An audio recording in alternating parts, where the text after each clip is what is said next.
Okay, so, clickbaity title, but it's one that's going to be fulfilled.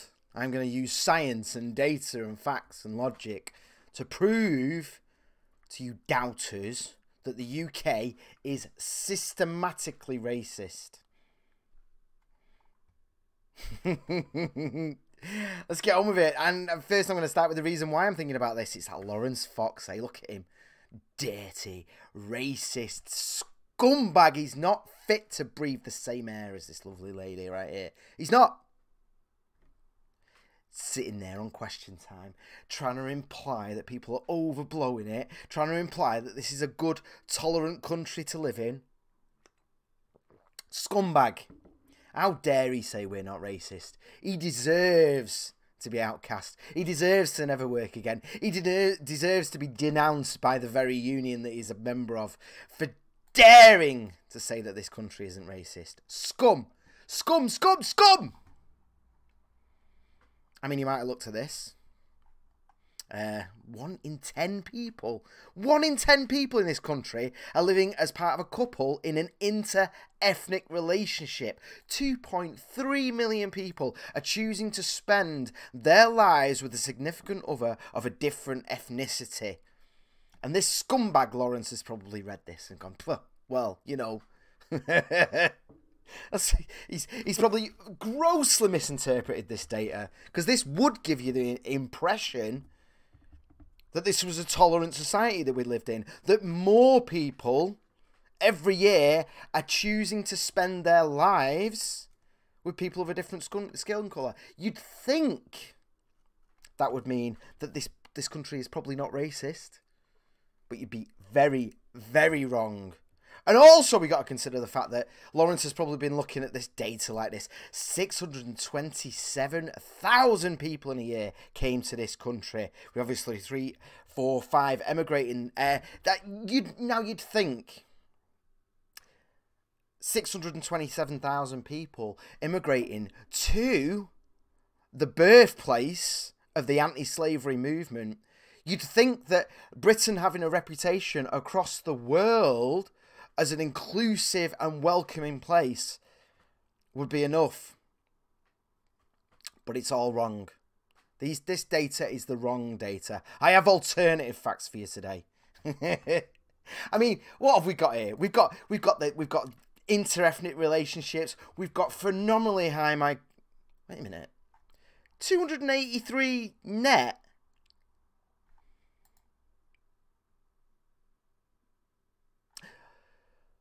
But since the 1980s, we've only been building 150, a high of 200,000, and then it's been around 150, lower than that even, the last decade. So, if we're only building 150,000 houses a year, and we've got 283,000 people arriving, where the fuck's everyone going to live?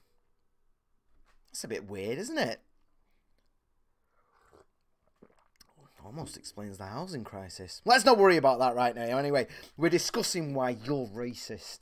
So yeah, we asked people all across the EU, and it turns out that when you're asked if you'd feel comfortable if one of your children was in a relationship with a black person, the vast majority of people, higher than the EU average, almost the highest, said that they'd be comfortable with it. The same goes with Asians. The same goes with Muslims. We're actually in the top there. Above averages. Jews, we bloody love the Jews, man. Absolutely adore them. But obviously all these people are lying because this country is racist.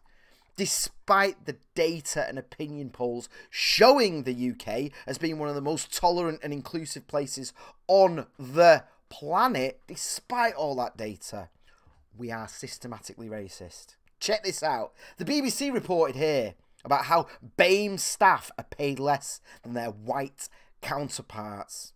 That's horrific, isn't it? I mean, obviously, once we actually dig down into the story, disparities were caused not by BAME employees being paid less for the same job. Oh, so they get paid the same for the same work then?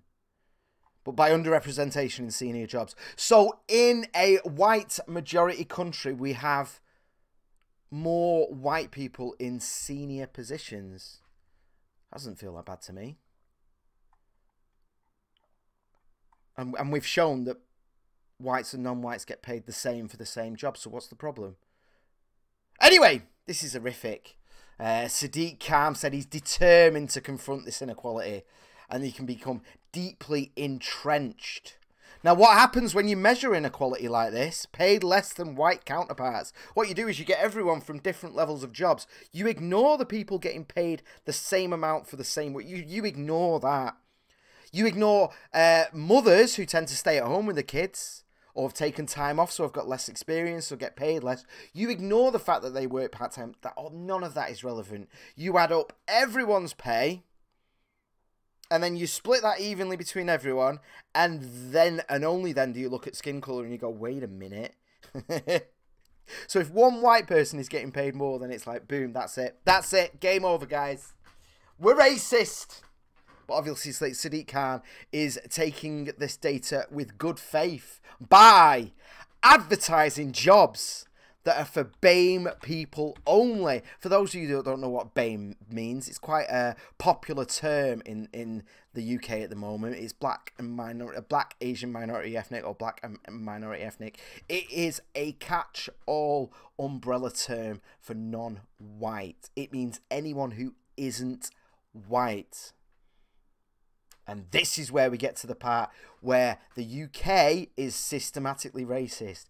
It is. There are systems funded by and managed by the government that are racist, including hiring people based on skin colour.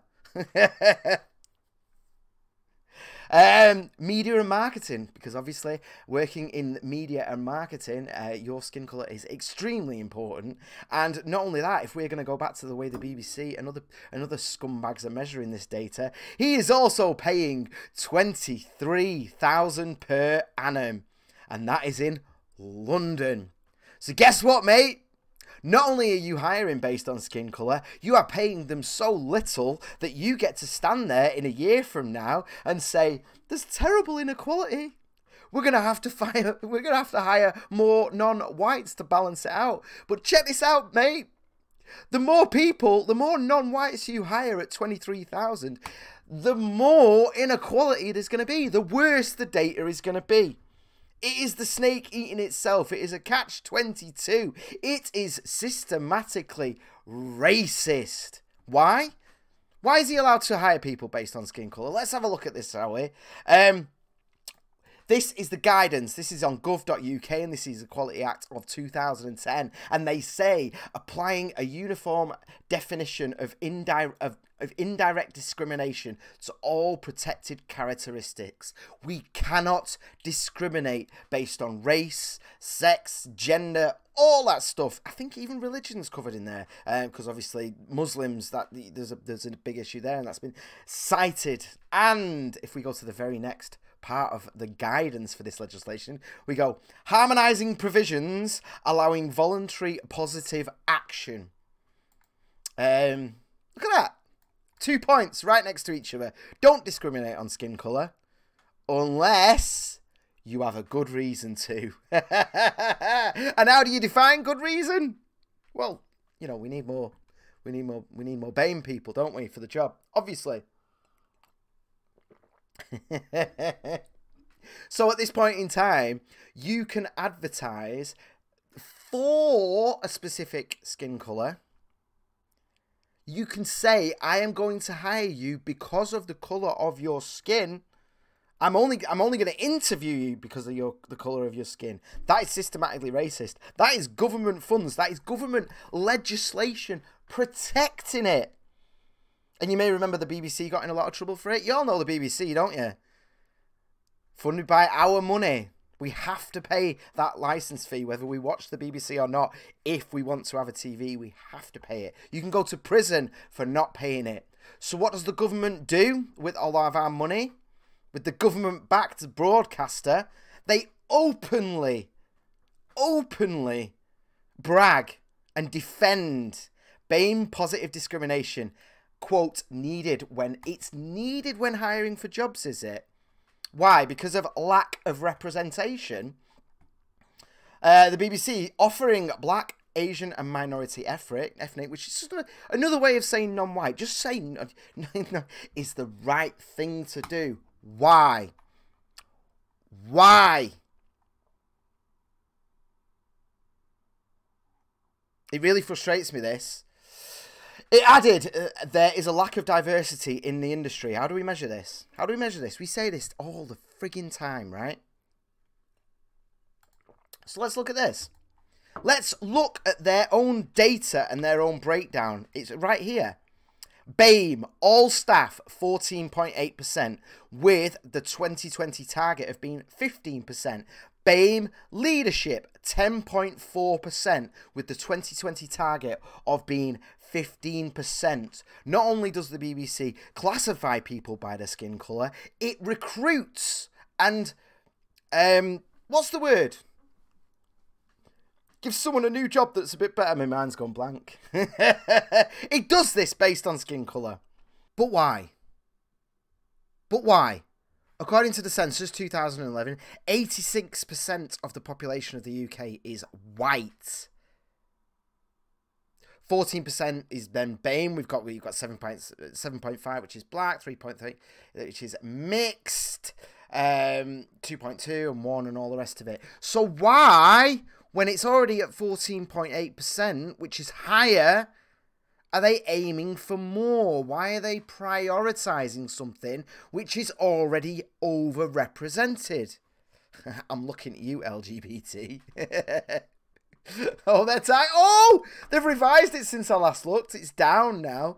How does this work? How do the BBC do this? So they used to do it.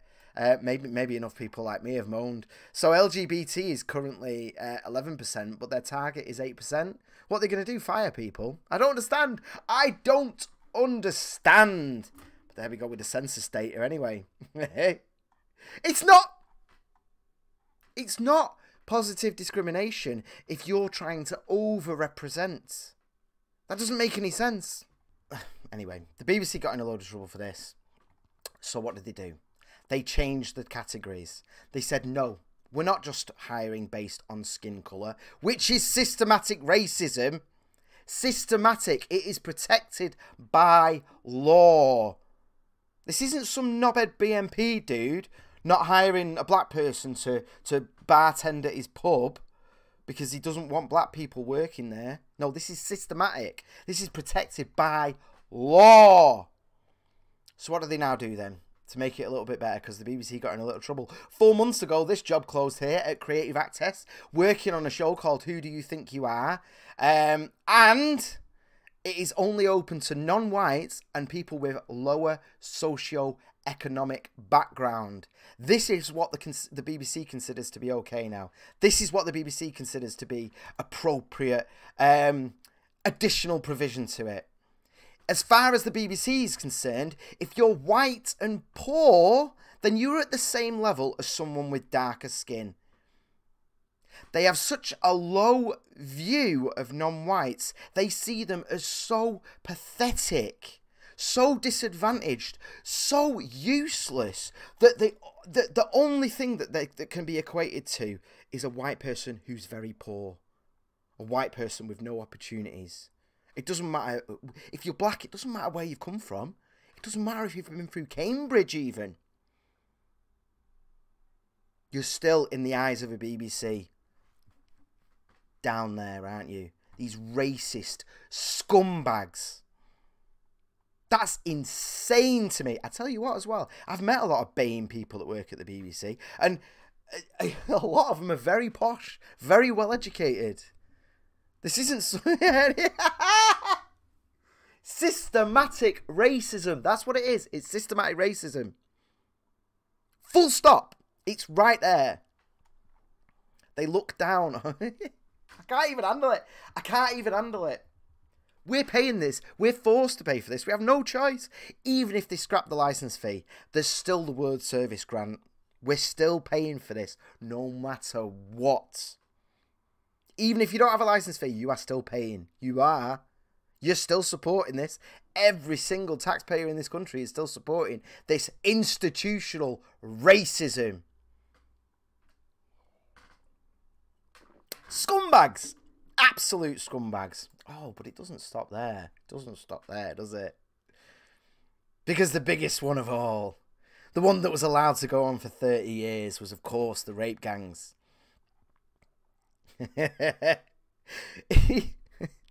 Even a police officer's been charged now.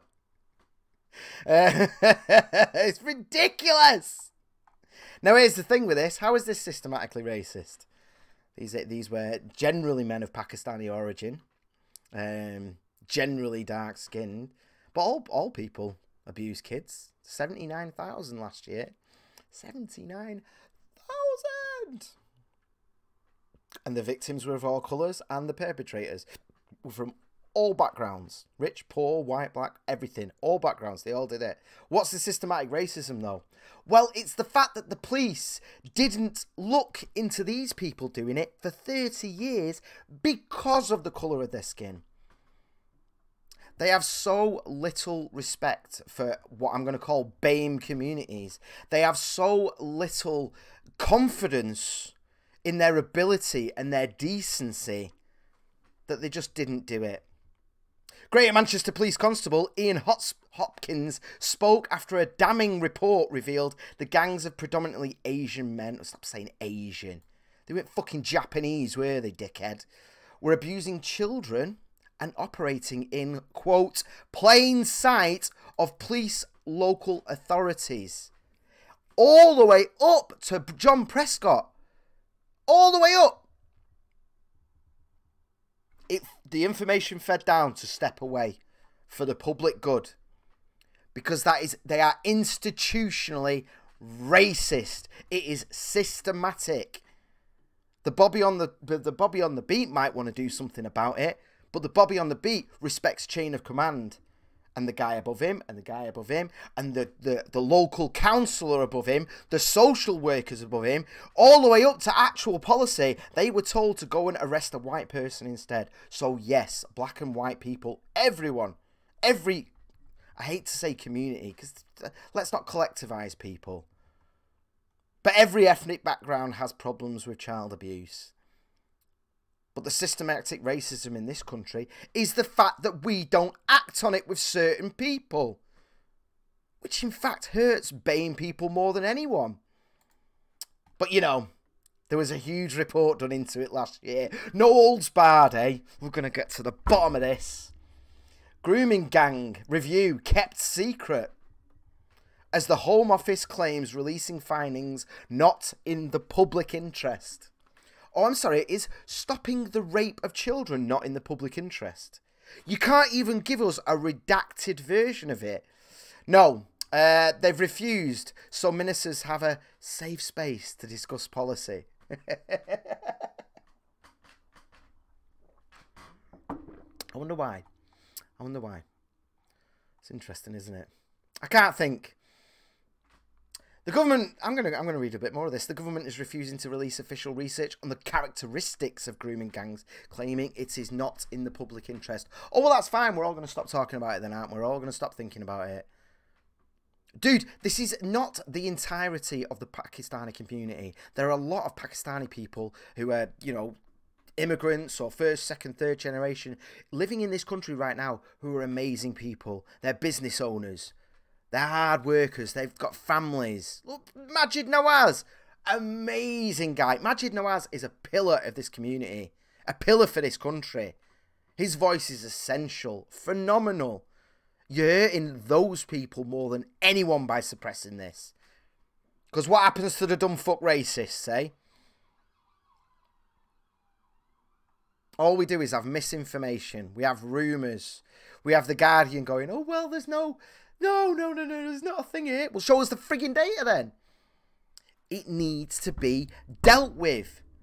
And the people who were in power need to be arrested. They need to be charged for the damage they've done to this country, to the damage they've done to white and BAME people alike, for the damage they've done to these communities across the country. Phenomenal damage. And yet, for some reason, if you look at the data, 1 in 10 people are in interethnic relationships. People are still coming to this country. We still have a reputation across the world as somewhere to come. And when asked directly, the vast majority of us are happy to have family members in relationships, are happy to have people living next door to us, are happy to work with people. Despite the disgraceful people at the top of these investigations. It's insane to me.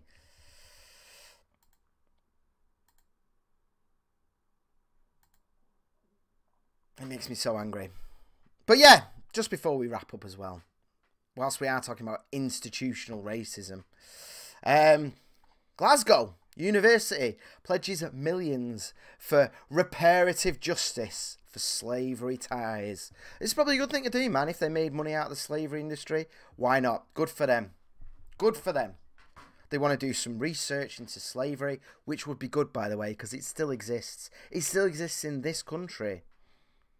And it shows, it doesn't have a racial component to it. People from all backgrounds get abducted into it. Thousands of them, all the time. That's not even to mention the Middle East and Africa and all the rest of it. But I have highlighted this one bit here. The authors recommend raising awareness about the university's historical links to slavery with exhibitions. Fantastic. Exhibitions, research. The history is good. I'd prefer the modern stuff, to be honest. I'd prefer actual research into now, but, you know, whatever. Like, maybe all the little girls who are being abducted and traded and branded and drugged and raped and sold. Let's put some money there. No. No. What they want to do is, they want to do a scholarship for Black, Asian and other minority ethnic students. So what Glasgow University are offering to do, and what they are encouraging other universities to do, and what the Labour Party is getting behind other universities to do, is to decide how much, if anything, you should pay for your education based solely on the colour of your skin. Solely. Not your economic background. Just, are you Black, Asian and other minority ethnic? Which is just non-white. Just say non. It's just whites and coloureds in it. That's all it is. It's just whites and coloureds. Whites only, coloureds. That door there. That's all it is. With a modern rebranding. It's good old segregation.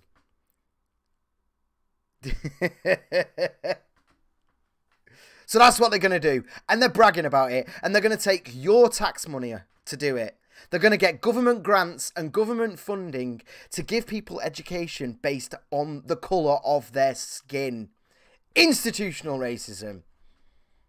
Wasn't that fun? There we go. It's nice to get into this without Aidan interrupting me. Guys, please go on triggerwarning.tv. Please support us. We would appreciate it. And I'll see you in a bit.